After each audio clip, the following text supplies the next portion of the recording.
the shelves of the Dollar Tree are looking a little sparse, I can always find these small wooden trays, and I have a few fun ideas on how you can use them.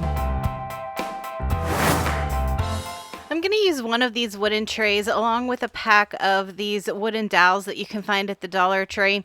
I only found one pack at my Dollar Tree, so if you have a hard time finding them, they do sell them at Walmart as well. I dug around in my little hardware stash and I found this small gold hook. I'm going to use this along with the dowel and the tray to create a wreath hanger or a picture hanger that can be changed out for any holiday or any season. I'm using a combination of E6000 and hot glue to attach my hook to my wooden dowel. The only thing I would suggest when you're picking out a piece of hardware for your dowel is just to make sure that it's thin enough that you have enough surface area to attach to the wooden dowel. Once I had the gold hook in place about 1.5 inches from the top of the dowel, then to attach my dowel into the tray, I'm using a combination of wood glue and hot glue. So you can see here, I put the wood glue right in the center of the dowel and a little hot glue around the outside. Once I had it centered inside of the tray and I held it in place for just a minute for it to set, then I went back in with some more hot glue all around the base and I added a really generous amount and I built it up on the sides just a little, just to make sure that it was nice and secure. Now, the reason that I didn't drill in from the bottom to hold this dowel in place is because the wood on the tray is so thin, I was afraid it was going to crack. Then I went outside and I grabbed some white spray paint. This is a high gloss by Rust-Oleum, and I gave the whole piece 2 coats of the white paint, and I made sure that I got that hook covered too, that way it blended in with the wood. I want to show you how to make a really quick wreath using things that you probably already have on hand. I started by laying a circular object down on a piece of scrap cardboard. This is just one of those burner covers that you can get at the Dollar Tree in the smaller size. And then I found something smaller that would fit inside it. In this case, it's a larger ribbon roll, and you can see I just created a circle shape with another circle inside of it. Then I took my utility knife and going around the outside of the larger circle, I cut that shape out first. And then once I had that cut out, then I used my utility knife again to cut out the inner circle, leaving me with a cardboard ring. I grabbed some thicker jute twine. I get this at Walmart. It's a little bit thicker than the stuff you can get at the Dollar Tree. And starting on one side of the circle, I just added a little hot glue and secured my twine in place with some clear tape. And then I just put on a good podcast and got to work on wrapping this whole ring. It was a little time consuming, I'm not going to lie, but you'll be able to use this ring over and over for different holidays and different seasons, so it's definitely worth it in the end. As I was wrapping, I just made sure that I had the jute twine up against the previous row, but not too tight because I didn't want to accidentally warp the cardboard. Once I was the whole way around the ring, then I just secured the other end with a little more hot glue. Now, the great thing about using the cardboard here is that it's very similar in color to the jute string. So if there were any little gaps here and there, you couldn't really notice them because the colors blended in. So the little advice that I have is if you decide not to use jute string, if you want to use yarn or ribbon or something like that, I would maybe paint the cardboard first a similar color just so that as you're wrapping and you have little gaps, you can camouflage those into whatever you're using. Now, the next thing I'm doing is just creating a little bow with some greenery for the top of my wreath. You can see I did an awareness ribbon style bow here where I just looped it over on itself, and I'm using some more of that jute cord to secure the center, and then I added in a few pieces of greenery. Now, since I already have that jute cord in place, I'm not going to glue this bow to the top of the wreath. I'm just going to use that jute cord to tie it up there so that I can switch it out whenever I need to. And then using those same tails, I added another knot so that I have a little loop at the top that I can hang from my hook. I also suggest adding a few rocks to the bottom of the tray just for a little extra weight so that when you hang your wreath or any picture that you want, it doesn't tip it over.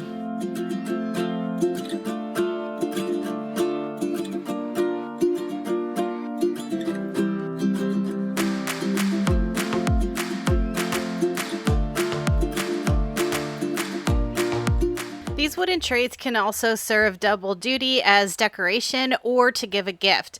I took one of the wooden trays. This is an older one. It has stars cut out on the sides rather than just regular handles. And I'm just dry brushing some white chalk paint all over the outside and the inside. The Dollar Tree has a great selection of larger stickers and rub-on transfers.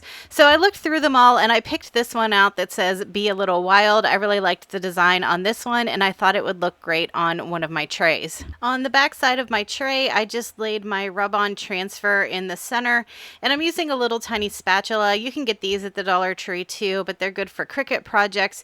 But if you don't have one of these, you could also use a craft stick, and you just want to rub over the entire surface. And as you pick it up, if there's any little places that didn't seem to transfer, you can just give it another little rub with your same tool and keep going. Now, I was really impressed with this rub-on transfer. I've used some in the past before where the backer sheet is kind of sticky and it tends to peel up your paint, and the transfer itself doesn't lift up nicely, but this one worked really well from the Dollar Tree. It gave me a nice clean image once I was all done. Now, to give it a little seal and make sure that it would stay, I'm just using some matte Mod Podge, and I gave it one quick coat just to seal everything in. Like I said before, you can use this as a piece of decor, but since it is still a tray, you could use it to give a little gift to somebody that you're thinking about. I've been really impressed with some of the mugs that they've had at the Dollar Tree. I think they have such cute images and sayings on them. So I picked out one of those mugs, and then I went over to the snack aisle and I grabbed a few of my favorite snacks. Essentially, you'll just be turning this tray into a mini gift basket. So I started by putting my mug in the one side. I added a bit of paper shred to the bottom, and then I added in some of the candies that I picked out. And then on the back side and the other side of the mug, I just tucked in 2 of the packaged snacks that I got from the Dollar Tree. You could give this gift as is, or you could tie up some clear plastic around it and put a bow at the top to make it look like a gift basket.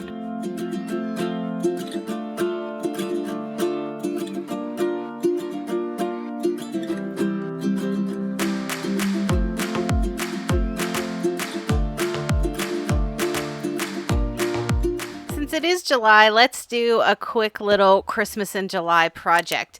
I'm taking one of the wood trays again, and this time this one has the stars on the side, but any style will do.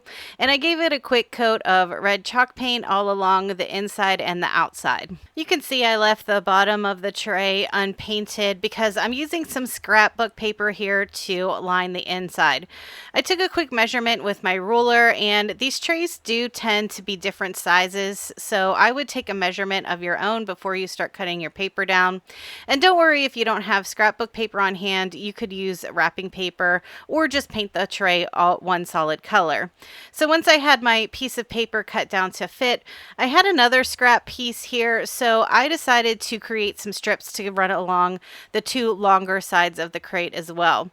I gave those a quick measure, and then I cut 2 pieces down to fit on the inside of those longer sides. I'm using my favorite paper crafting glue here, the Art Glitter Glue. There's no glitter in it, it's just the name of the glue. And I'm using that to adhere my paper down to the bottom of the tray, and I'm pressing it in place. Then those smaller strips that I cut, I'm going to put one on each side of the longer side of the crate. Now, like I mentioned before, if you don't have scrapbook paper, you could use some leftover wrapping paper, or you could even just use ribbon to wrap on the outside of this tray to give it a nice Christmas touch. There's a lot of different ways you could use this tray at Christmas time. You could put one in your kitchen to hold your salt and pepper shakers.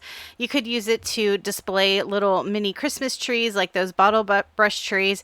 But I wanted to put a candle in mine, so as a finishing touch for my tray, I grabbed some black wooden beads out of my stash, and I just glued one in each corner to act as feet to raise it up a bit.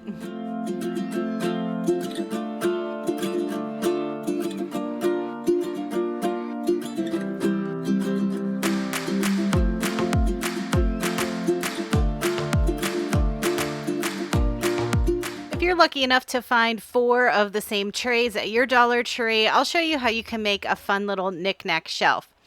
I started with 2 of the trays, and I'm using a combination of wood glue and hot glue here. I added a little bit of wood glue and hot glue to the short side of one of the trays, and I glued it up against the other tray on the long side. And you can see here it forms a sort of L shape, and I'm just using some craft clips to hold that together while it sets. Now for the next 2 trays, I'm going to glue it in the opposite direction. So for my long tray, the tall tray, I'm going to add the other tray to the right side of it, and I'm going to push it the whole way towards the top. So again here, using the combination of the wood glue and the hot glue, I added it to the short side of one of the trays, and then I just pressed it into the long side of the other tray using some craft clips to hold that in place while it sets. Once the 4 of those set, then I am going to glue the 2 sets together.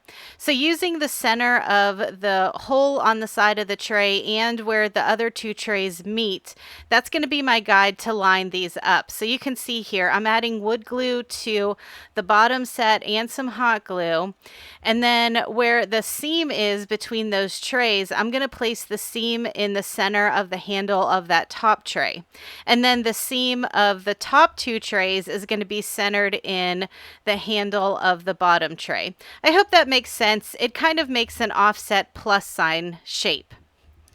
Then I went outside and I grabbed some spray paint. This is a warm brown color. It's called Warm Caramel by Rust-Oleum in a satin finish. And I just gave the whole thing 2 coats on the inside and the outside. Now, because this is a knick-knack shelf, there's going to be little things in each of the compartments. So decorating the inside of these isn't really necessary, but I wanted to show you a few options. So I'm using some antique gold paint here, and it's very subtle. It does have that metallic finish though, and I just ran it all along the edges using a sponge brush.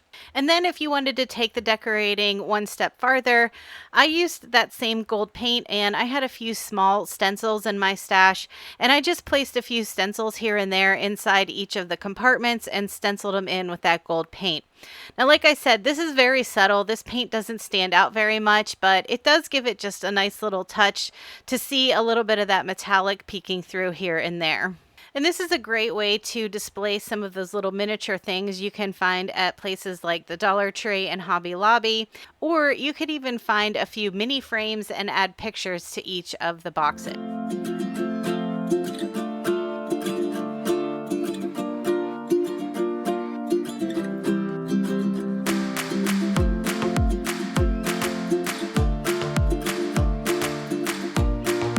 Grab a pack of clothespins from the Dollar Tree and we can create something that's functional and cute. I started by giving my wood tray a good coat of blue chalk paint, but use whatever color you think will work well in your laundry room. Now, I did cut a decal out using my Cricut, but it's just words, so if you don't have a Cricut, don't forget Walmart has a great selection of alphabet stickers that could easily be used for this project. So you can see here the decal that I created says Lost Socks Seeking Soulmate.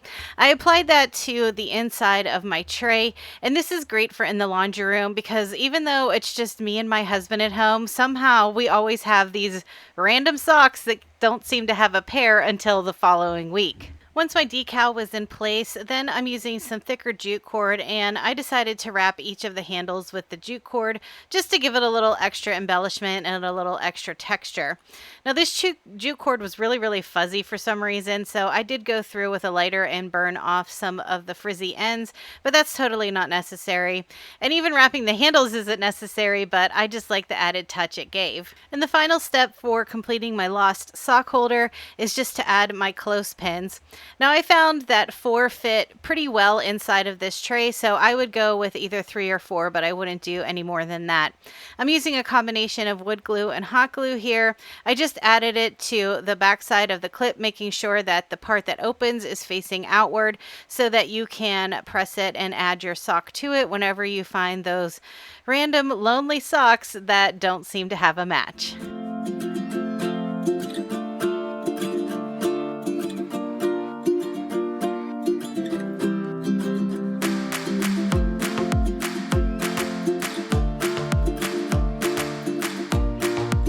So much for coming to hang out with me again today. If you need any more crafting inspiration, check out one of the videos I left on the screen.